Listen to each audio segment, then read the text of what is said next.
Good morning. Welcome to a day in the life of a social work intern working in jail. I woke up this morning around 5:30 a.m. I like to get an early start to the mornings just because I feel I can be productive in the morning and I'm exhausted after my day's work. So I made some coffee, of course, and as you can see, washed my face, kind of got myself ready and headed up to my loft where my desk is and began on some schoolwork. I'm in a Master of Social Work program right now, meaning that I intern and I am also in classes, which brings me to the sponsor of today's video. Today's video is sponsored by socialworkdegrees.org, which is powered by Wiley, which is a comprehensive resource to help you explore colleges and universities that offer a degree in the field of social work. So as I mentioned, I am in an MSW program, and socialworkdegrees.org was very helpful to me whenever I was exploring which program would be perfect for me. Whether you're just starting your career in social work, or you're looking to advance your career further in social work, or maybe you're just exploring if social work is even an option to you, socialworkdegrees.org offers a wealth of industry and academic knowledge to help you achieve and work towards those professional goals. It really is just an all-in-one, everything you need to know about advancing your social work career. So if social work is a field that interests you, and I just really hope it is, visit socialworkdegrees.org today to learn more.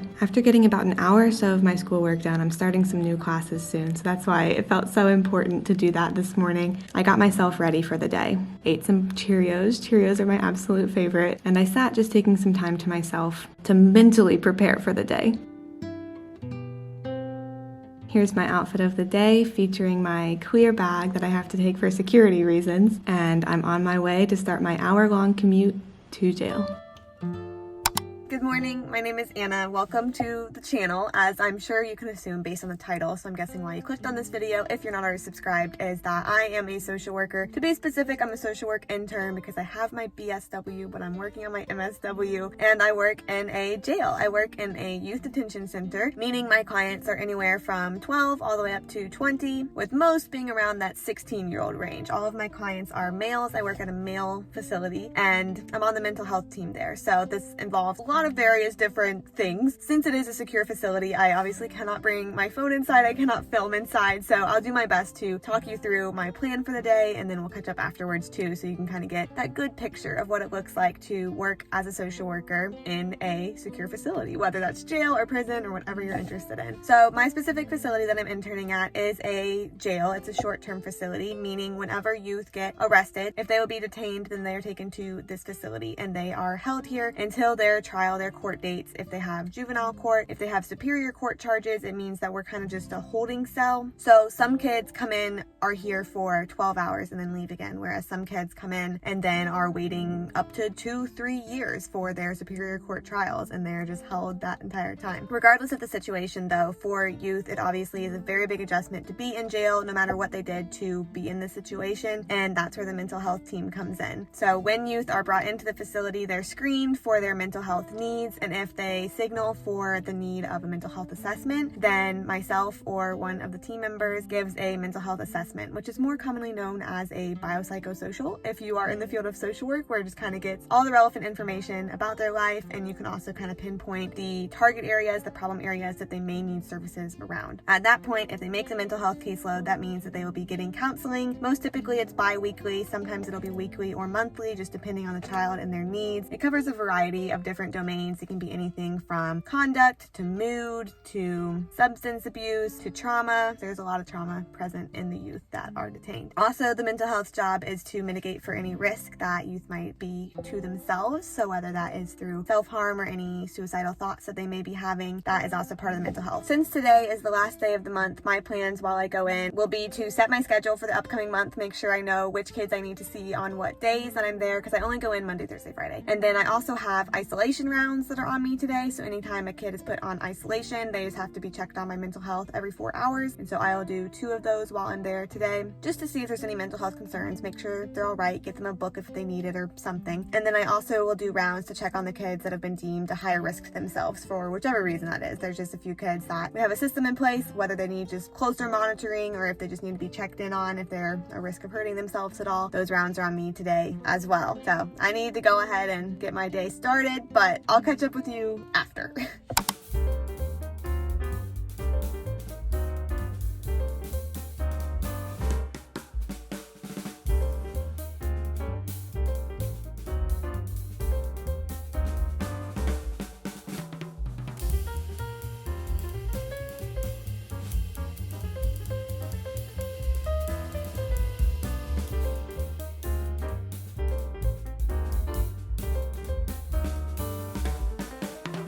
This is such bad lighting, but the sun just went down. I was trying to see if using my phone flashlight helped. I don't know if this is worse or better, but we'll go with this. This worked. I had a great day at work today. So like I said, I wanted to get my calendar together and I was able to do that. So I have it planned that I'll see one kid Monday and Thursday of each week that I'm there. So I have 4 kids in my caseload. So that means each of them gets seen twice. And in that, we just do individual therapy, kind of like I mentioned, help them process through anything that they're working through, help with coping skills, help with the relationships and social support so they may be having trouble with, if they're having anger problems or if they're having any sorts of incidents while in the facility, kind of deal with that in the individual therapy just to keep empowering them, pushing them along to do whatever they need to be doing to be the best person that they can for themselves and for the others around them. As I mentioned in the morning, I completed all of my rounds today, so there was probably about 10 kids that I just had to kind of make my way mosey about the facility to see, and then I also just hung out with some of the other ones that are there. Mental health obviously has the job descriptions that I've mentioned, and the social workers in this jail have those job descriptions, but also we just kind of try to be face to alleviate and give some support to those who need it. I'm about to go work out, which is a very important part of my routine. I don't do it every day, but I do it as many days as I can, especially on days when I start to feel some anxiety, some tension inside, just because working out is a good outlet for that, kind of working that energy out of my body. And prioritizing your own body and mind is so super important always, but especially whenever you're in some sort of helping profession. So like social work, for example, just because I spend my entire day dealing with other people's problems and with other people's negative parts of their lives, their personalities, their choices, their brains, their thoughts, and obviously work through that so that then they become better for them. But because I deal so much with other people's problems, for lack of a better word, dilemmas, I guess, throughout the day, it just becomes so extra important to take care of myself so that their dilemmas don't just weigh me down and become my own. I did make dinner, which I didn't take too many clips of, but I'll include what I did. It was a curry that I made today, like a spicy African curry, and it was really good. Cooking has been something that I've also started to do more recently. I'm definitely not an expert at it by any means and don't prioritize it as much as I could, but it has become a priority to me as I'm working through my grad school, my internship, just because I'm so busy that I found so often I was just eating things that I would throw together last minute, super unplanned. And by doing that, I wasn't feeling my best because I wasn't getting my good servings of fruits, of veggies, of actually filling meals. And so recently I've taken up cooking more often so that I can feel better and have that strength, have that power to make it through all that I do. It's the only thing we haven't touched on yet in this little chat is my grad school. So when I woke up this morning, as I mentioned, I did some grad school work, and then once I go work out, I should have like 45 minutes to an hour after my workout before going to bed that I'll also spend on schoolwork. I'm in 2 classes at a time in my program because we're on a quarterly basis, and so they're 8 weeks each, 2 classes at a time. So the workload is pretty heavy, lots of readings, lots of lectures, because then when we meet for actual class, which is online, but when we meet for actual class, we just go over, reflect, ask questions, go more in depth of the content that we've already learned. So whenever I've been working on my grad school classes, it's been those readings, those videos, those discussion posts, various activities that are like prepping me for the live classes, which I have on Tuesdays. Overall though, just want to pop in and say that it was a good day. Not every day is good, but today was one of those good days that just felt good overall. I feel like I covered all my bases and nothing too serious happened, which, like I said, not every day is like that, but it's nice to have them when they do come.